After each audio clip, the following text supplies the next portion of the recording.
Hey, what's up guys? It's ElasticSpyder here, and today I've got a Belfast review. I played about almost 20 games in this ship, and I have really been enjoying my time. I am certainly doing very well in this ship. I know many have called it borderline OP or OP, but I'm going to try and test that theory and see if that really is true. It is certainly a great ship, and I'm doing very well in it, as I said. But we'll be taking care of the import statistics as well as two things of gameplay.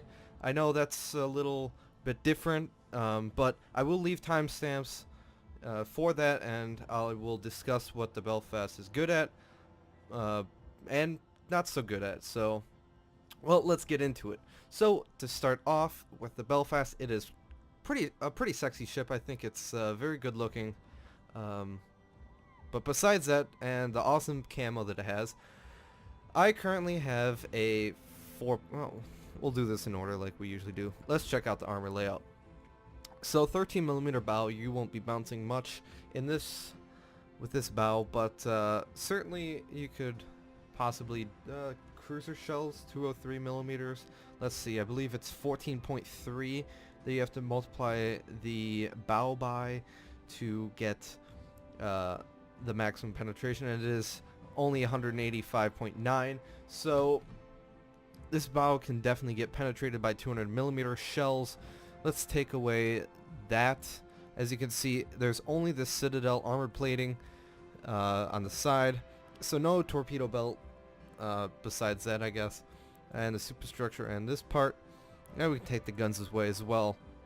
We can see here 63 additional millimeters of armor in the forward part of the ship, and then in the back as well. Like I said before, this has a fairly large citadel, although most of it is underwater. There's a sliver, a very small sliver that is above the water, but at 114 millimeters all the way around, that is certainly a decent armor belt. Looking at some other tier 7s, the US Pensacola, for example. Let's see here, 102 millimeters, and then this one is 76. So Pensacola is not known for its armor, and neither is the Soviet Shores. But just taking a look very quickly, 75. So the Belfast is quite tanky. Let's look at the York, because the York is, I guess, slightly more, but see, 80 millimeters. So again, it is slightly more armor than your other friends and foes, I guess, at tier 7, but it is not about a battleship. It cannot withstand battleship shells, so the Citadel, they will get penetrated, but you do have a good chance of bouncing some of those shells. Survivability, 35,700 hit points. Again, almost no torpedo protection, and we already talked about the armor. Artillery, it's got 3 turret. I always screw this up. It's got 4 turrets with 3 guns each, and they're 152 millimeters. Got a main battery firing range of 15.4 kilometers. This is good and bad. I will discuss this more in the gameplay, but it's not bad for a tier 7. AA defense is kind of lackluster. This is the one part that the Belfast does struggle at, is only 154 DPS for the long range. No, I lied. That's a short range AA, and then 79 DPS for a 5-kilometer range on the long range AA. This is not bad. You will shoot down some planes at your own tier. Saipan is, of course, a different story, but if you get paired with like a lower tier carrier, like a tier 6 carrier, you will be not an AA fortress like the Cleveland is, but you will certainly shoot down some planes. Without defensive fire, that is, of course, the weakness of this ship, is aircraft. Moving on to maneuverability. This ship does not get torpedoes. I know a lot of the other British ships do get torpedoes. Unfortunately, this one does not. Maximum speed, 34.1 knots. This is good for a cruiser. You'll be able to keep up with your fleet. Turning circle radius is pretty good, 680 meters. taking a look at something like a Benson that's 570, it's 100 meters off, but you do have some good turning radius. Again, Atlanta, you're about 70 meters off, so you're fairly maneuverable cruiser, probably pretty average. 7.7 second rudder shift, and then finally concealment, 9.9 by sea and then 7.3 by air. After in terms of stealth fire, you get 14.5 kilometer range, which leaves you about what was the 15.4, so almost a kilometer. Of course, let's move on to the captain perks. I'll kind of explain that in depth.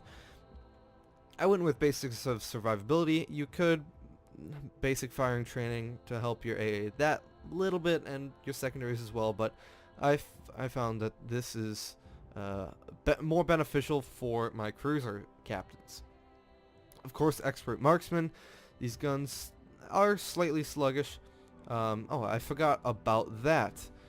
We didn't go into that. So main battery, 13%. That is with demolition expert. So 10% standard, 9% standard because I've got the two flags. I'm all over the place today, but so it's 9% base, not bad. The AP is, of course, your standard British AP, shooting at, they are semi-lazy, 841 meters per second, but they are slightly better than the Americans. But that reload is very, very nice. It's 7.5 seconds and a 23.4 second turret traverse for 180 degrees is not bad. That is, of course, with expert marksman. I went with superintendent just because you get an extra smoke, radar, and hydro. For me, that just outweighs any reason to run vigilance. Vigilance is only good when you don't have your hydro up, and honestly, you'll see through my gameplay that's whenever I'm in danger of getting torped, my hydro is usually up. Of course, demolition expert. AFT is not too useful unless you're retraining a captain for something, for some other British ship, like the British cruisers. But for the Belfast specifically, this is kind of one of those ships that it needs a different captain to be 100% successful, but you can get away with advanced firing training, but would recommend that. You could also maybe manual fire control for AA. I know that could be quite dirty. And finally, concealment expert. You want to get that concealment down just that little bit more. You could believe it's around, what is it, a little over 8 kilometers that you could get it down to. In terms of an 18-point captain, maybe vigilance, maybe high alert. Yeah, those would probably be my two picks. Maybe you could go with basic fire training and last stand, but I probably wouldn't go with that route. So let's look at the modules really quick. I of course run all premium consumables. As you can see, I've got lots of money. But if you are going to run if you're not going to run all premiums, I would definitely recommend Damage Control Party 2, the premium version, and definitely smoke. This smoke will save your butt, especially when you get paired with when you are top tier. So that is something that you definitely need. I am of course go with main armaments modification 1. The other ones are not useful enough for me to warrant them. Of course, aiming system modifications 1. If you're going for an AA build, you could do that. This ship could be a good AA ship, but for me, the aiming system just offers much more benefit. This one doesn't matter too much. I personally go steering gears, just because I really don't like to repair while when I'll have my steering knocked out. But it's kind of a toss-up on what you pick. Here, there's no option. Definitely go with steering gears. Get that nice 7.7 second rudder shift time. And then, of course, something that's special with the Belfast is that concealment expert. Wouldn't go with the steering gears. Your concealment is just that much more important. And target acquisition, you don't need to use this because you have a lot of things. You can get vigilance, and you can also have hydro, so that is kind of not as useful. I mean, of course, you get the spotting range, but I wouldn't recommend getting that close. Exterior, these are my flags. I'm trying to get that 15-point captain as quick as possible, and of course burning them down as fast as possible. That just about does it. Let's go to the gameplay. Alright, so this is the first of 2 gameplay that I have for you guys. As always, I'll leave time marks, timestamps, whatever you want to call them, in the video's description so you guys can go and click on either one. But I say this is going to be quote-unquote a lower tier matchmaking because there's not as many higher tier ships. There's only, I believe, 1 high tier battleship and 1 high tier cruiser. But so that's what I say, and the second one will have slightly more of those higher tier ships. I believe I'm one of the only higher tier ships in that game. But this game first. People have said that the Belfast is OP, and I would say kind of. I think it is kind of OP. I know that's a bit strange. Many of you might disagree with me, but hear me out. This ship excels very, very well at what it does, and that is killing and hunting destroyers. The fact that you have HE is something that many cruisers would, I wouldn't say like to have, but the ability to have such good AP and such good HE is something that many cruisers wish they had. But the consumables really make this ship what it is famous for.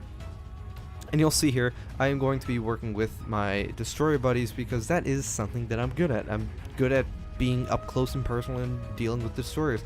And I was fortunate enough to have decent enough destroyers for them to understand they need to smoke me up. This might have been intentional or just accidental, but either way, I'm going to benefit them. I'm going to help them because it's going to benefit them and myself as well as the team. This is a relatively short game, but so I'm just going to go help them hunt the destroyers. Now here I'm going to slow down so I don't want to get spotted by this Miyoko because there is a Dmitry Donskoy and some other higher tier battleships. So I'm not going to push out right away. I'm going to wait. There's no reason to charge in there just yet. So yeah. Now my tactic that I love to use all the time is when I get spotted there briefly. But tactic I like to use is when I'm in smoke, pop my hydro. The hydro is pretty good. It detects ships at 4.2 kilometers and torpedoes around 3, I believe. So that is some decent hydro, and it lasts for a while as well. Don't have it activated yet. I'm trying to get into the smoke before I get spotted, and I do. So I'm just gonna sit here. This is gonna be the whole game. I'm gonna be sitting in these sets of smoke the whole game, and this is why people say the Belfast is overpowered. Because you get radar, you get smoke, you get hydro. It's the best DD counter in the game, and I would say yes, you are correct. However, this ship doesn't excel too well when you're out of smoke. It is quite, how do you put it? Bad, I guess, when you're out of smoke. It really, really hurts you when you don't have smoke, you don't have smoke cover. You really have to pick your engagements. You can't rely on your stealth firing, because unless you have the concealment expert, Captain Perk, you really can't do much. I see that the smoke is ending, so I pop my smoke and it covers the hipper, and I still have my hydro activated, so I'm going to just be taking shots at whatever target is of utmost threat to me and my team. I'm going to aim for this Miyoko Citadel, and ooh, it wasn't too good, but still got good penetration. Here he should be dead, and there's a Citadel, and there's my second kill of the game. So meanwhile, these destroyers are trying to torp me, but guess what? I've got Hydro, baby. And I'm sure this Hipper has Hydro as well. If he doesn't, then he's got defensive fire. But still, you see, these... It's really only been me, this Hipper, and these 2 destroyers here this whole time. This whole time. It's just been us just fighting along, getting down and dirty, and destroying the enemy. I am on the edge of my smoke here, so I do have to be careful because I don't want to hit that guy. But I do get that Hatsuhara, so that is quite nice. But I'm worried because, as you can see, my Hydro is down, so this is something that the Vigilance perk would come in very, very handy. I spot that torpedo a little late, and I'm going to take that. But that's not a big deal. I take 10,000 damage, but I've got my repair up, so I'm not worried. But this, again, this smoke lasts. It's second only to U.S. destroyer smoke, which lasts for, gee, I don't know, 100 and some seconds. On the counter, it lasts until around 48 seconds, and this one lasts till about 58 seconds before you really have to start moving. Something else I want to point out is the propulsion on the British cruisers, as many of you might have noticed, is exceptional. It is one of the best. When going from a standstill to full power, it feels like a destroyer almost. I get spotted by radar there, but I'm not going to worry because it's only 20 seconds. And when people see a destroyer, they immediately shoot at them. So since I've got my destroyer buddies here, I'm not too worried about that. But again, I'm just sitting here in the smoke. My Sims buddy, he pops smoke for me, and my smoke is already back up along with my radar and Hydro in about 5 seconds. So I see this that this Prince Eugen's engine's knocked out. He's not moving. I don't know if he's shooting or what he's doing, but I'll take advantage of it. And here we get to see the glory of the AP. I'm not doing citadel damage, but I am doing penetration damage, and there you go, 6k. I mean, that's almost just as good as citadel damage when you're getting 6k volleys like that. Another 3k, I get Confederate there. But I'm gonna pop my smoke, of course, and then this should be the killing blow. But when people say this ship is borderline or overpowered, in this situation, yes, my one ship has taken out basically their whole fleet. However, I have gotten some assistance from my destroyers, but when you look at the post-game statistics, I just annihilate the competition. You know, I end up getting Kraken here. But in this case, yes, this ship is overpowered. For me just to sit here, I haven't even been sitting in the cap. I haven't been able to capture it. But if I just moved in this cap a little bit, of course, this would have been an easy game. And it is overpowered. This ship is overpowered in this situation.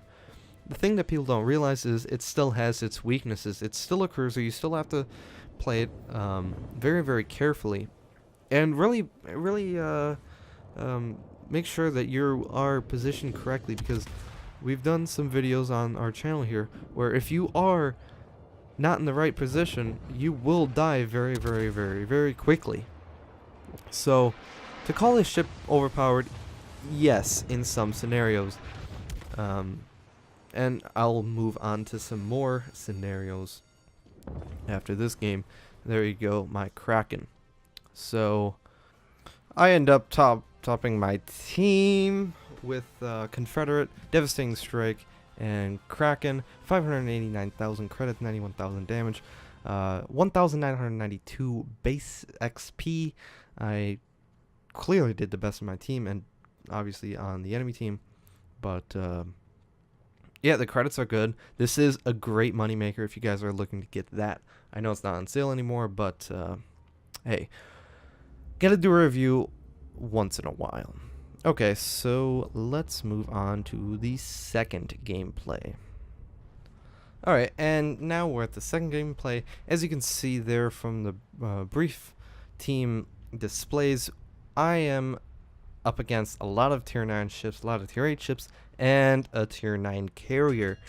We talked about earlier in the port scenario how the AA on the Belfast is not good, anything but exceptional, and we'll see how the Belfast plays out.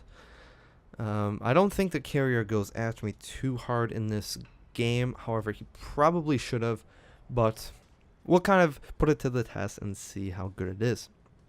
So as I said, we are playing, I am playing with a bunch of tier 9s. This is standard battle. I forgot the name of this map, but either way, I am kind of stuck in a position where there aren't a lot of destroyers near me. There's 2, but I don't think they're going to be as generous as the last. So I'm going to have to rely more on myself this game for my own smoke and putting myself in good positions for me to do the necessary things I need to do to have a successful game. So, yeah. So talking about some of the weaknesses now with the Belfast. Obviously, we mentioned earlier that the open sea is, of course, a weakness for this, and this is kind of obvious because only 15.4 kilometer range.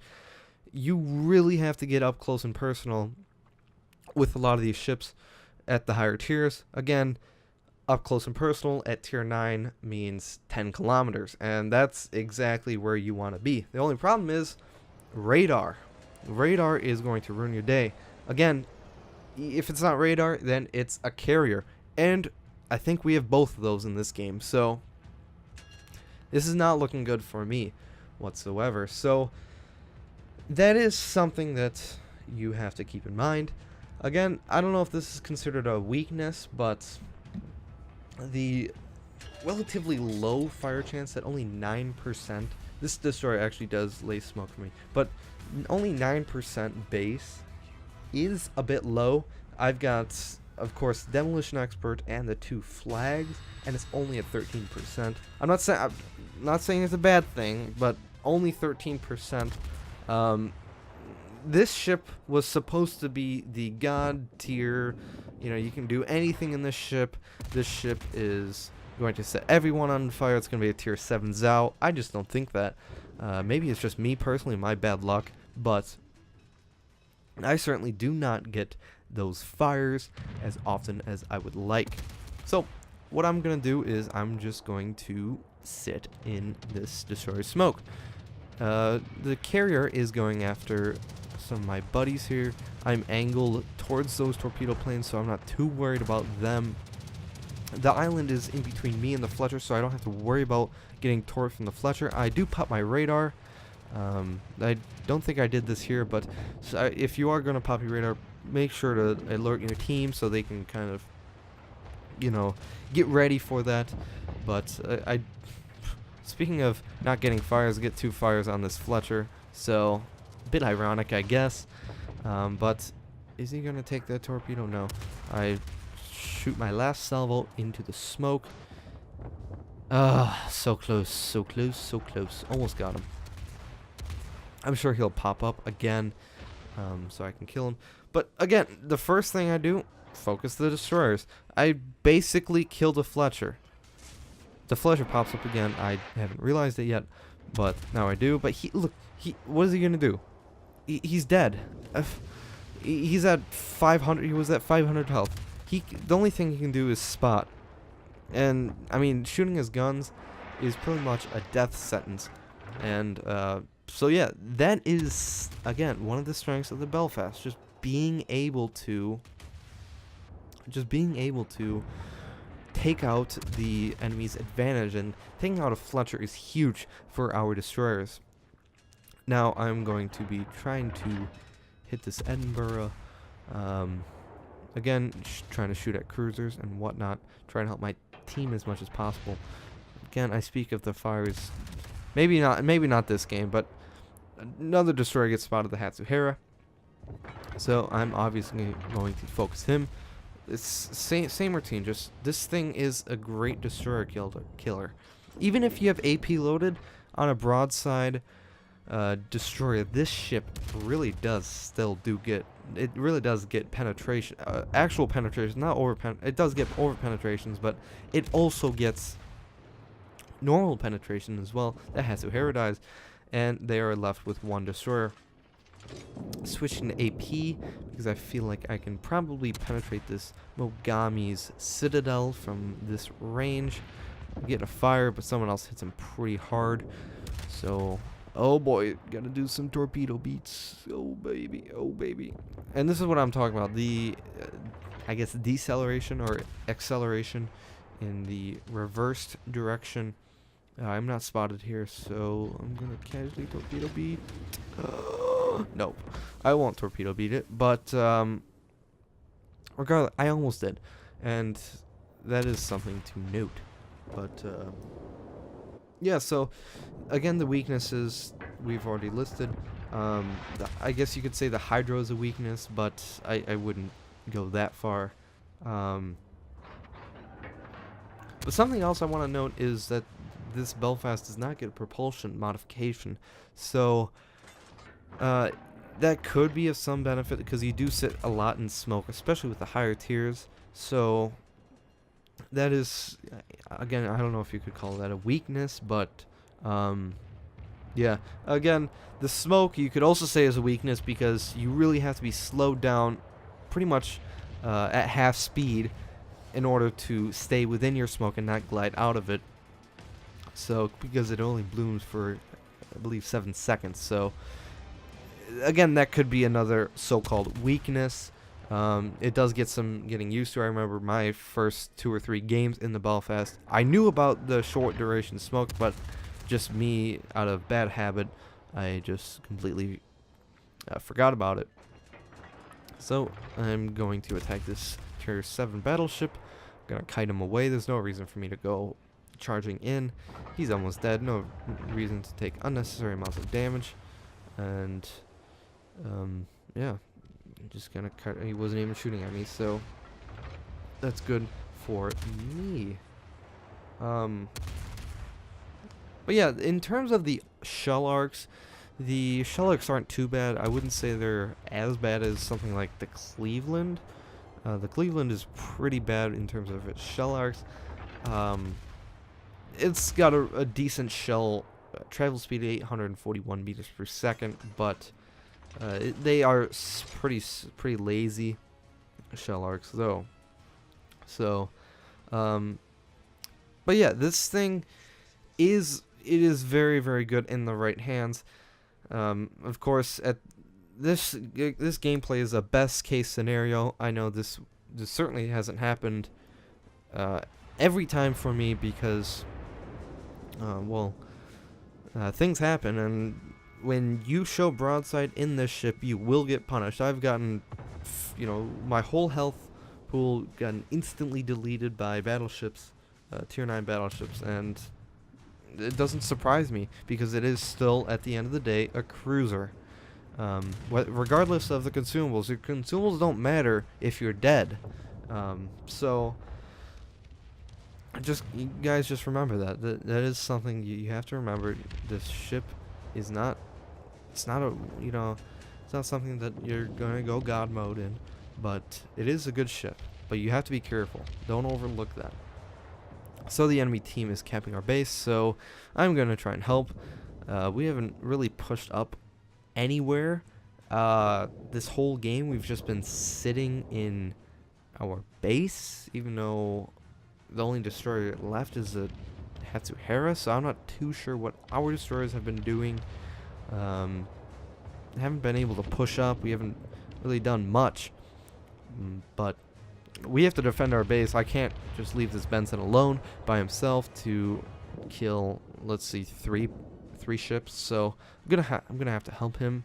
But I've got all the necessary tools to kill these, or at least deal with these threats enough so that I can at least delay the cap and hopefully help my team to further on their base. Get some good shots on the Rune. Here I switched to AP because he was broadside, but not anymore. But here we go. That's a good smoke. I am I just realized there that, oh shoot, I still was going forward. And so now the reverse game begins. This is the awkward situation. So that was a good smoke, but I didn't slow down. I slowed down to half speed, but then I didn't slow down anymore. And there we go. I did take a hit to my gun, but I fortunately enough got only one overpen and didn't take too significant damage. Got my Hydra up, so the planes did spot those, but any more torpedoes headed my way, I will definitely spot them early. I'm of course angling away from the enemy ships because I do not want to be sitting broadside in smoke. And if you are angled away, your reaction time is better. When you see the torpedoes, you can accelerate quicker in the forward direction than in the backwards direction. So having that capability is something that is small, but it's very, very important to do. Here we go. Here's the acceleration. Rather quick. Pretty sneaky, I guess you could say. But again, this AP it's good. It's good. It is still British AP at the end of the day, as I said earlier. So, but again, here we go. This guy's what, little over 15 kilometers out, and I can't shoot anyone anymore. And there's nothing I can do about it. The only thing I can do about it is getting closer. And the problem with that is this ship really, really needs a 15-point captain. And as I said in the import statistics and all that jazz, this ship, it's not a very good ship to retrain your British captains in, just for the fact that you only have, you'll really only have in your normal British cruiser line, you really only have the ability to shoot AP. I mean, that's the only thing you can do. But the Belfast kind of excels more at shooting its HE. However, you can still deal a significant amount of damage with just AP, but the capability, the versatility of the ship is for it having HE and along with other consumables. But so you really have to have kind of a unique captain for this ship specifically, just because of that demolition expert that single-handedly helps you out so much in this ship, because without it, only 10%, if you granted you have the flags, only 10% fire chance every 7.5 seconds. It can get pretty frustrating pretty quickly. I am going to pop my smoke since the Benson smoke ended and slowly glide into the cap. My Hydra is about to come up. As I said earlier, something that you could say is recommendation instead of superintendent is vigilance, so you can always have the ability to spot torpedoes at a further distance. But I prefer just superintendent just to get the extra Hydra. But I am actually shooting down some planes, as you guys can see. What is that, 7 now? So, I mean, there's really... This ship isn't a bad AA, and these are tier 9 planes, don't forget. Here's 2. I mean, when people say that this ship is bad against, enemy carriers, I mean, yes, but... I mean, the only thing I can say is that they're just flying over me, but still 9 planes, tier 9. I mean, I thought the ship was supposed to have bad AA, but again, we can see the lazier shell arcs there. I feel like I should be hitting those shells, but I'm not. But it's okay because I've got radar, and radar fixes everything. And that guy actually does go out of my range, so it's a bit unfortunate I don't get to kill him. Gonna have to move out of my smoke though. Pretty soon. It's going to be ending in the next 5 to 10 seconds. No, even shorter than that. More like 1 second. But yeah, so this is kind of turning into a bad situation for myself and my team. The enemy team is pushing with a battleship, a cruiser, and a destroyer. on this objective, as well as some other ships to my stern. But I am, of course, the only one defending the base, actively defending the base. But what am I doing? I'm just going to be kiting away. I get 2 fires. I swear, anytime I do a commentary, I guess it's just commentator's curse. But every time I do one, I say something, I claim something, and then the opposite happens, so I'll just deal with it, I guess. Interesting thing to note is that's the second turret that has gotten incapacitated, and I've got the module, so it's not something that I've noticed happen more than other ships, but it is something to note. Pop my smoke again. You see, I started popping my smoke around about 15-16 knots, and I was able to slow down in time, so that I am concealed in my smoke. I've got the carrier spotting for me, and I really need him too because I've only got 1500 health left. And this is where the Belfast does strive, is its HE. While I'm not doing a lot of damage, I still have the potential for fire. That's something other British cruisers don't have at all. There we go. So, again, I'm already at 106,000 damage, and I've got a lot of base captures. I'm trying to switch between this and the rune, just so I can delay the cap a little bit more. Unfortunately, my radar is about to come up, so maybe I'll use that to try and spot that destroyer. I see those torpedoes coming in, most likely from that Hatsuhara. But, again, I got Confederate, and here we go. Here comes the AP salvos. This AP is deadly. Battleship superstructure, it's deadly. There's no doubt about that. However, I think this Friedrich der Grosse, or Freddy, as Putin likes to call it, he does not get spotted. My smoke, I don't know the timer because I've used all my smokes, but I know it's going to be ending early, pretty soon at least. He has some more base defenses there, but I'm going to have to start moving.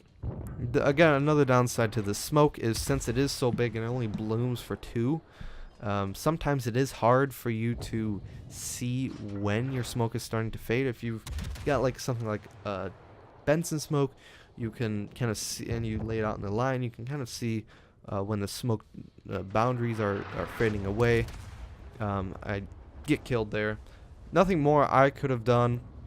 I mean, 132,000 damage in a mostly tier 9/tier 8 battle. There's not much more I can do for my team. I mean, 8 base defenses, 132,000 damage, 9 planes shot down, over 300 hits. That is something I didn't notice. Over 300 hits.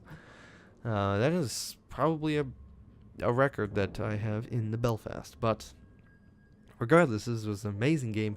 My team is going to end up losing this, but that is going to be okay because as you will see in a minute, the credits are pretty good.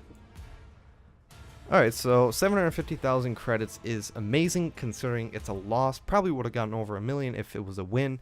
But I topped my team. I topped the enemy's team as well by 16 XP. But I hope you guys enjoyed this review. Let me know your thoughts in the comments down below. And please, always, if you like this video, please like it. And if you want more content, please subscribe to our channel. Anyways, have a great day.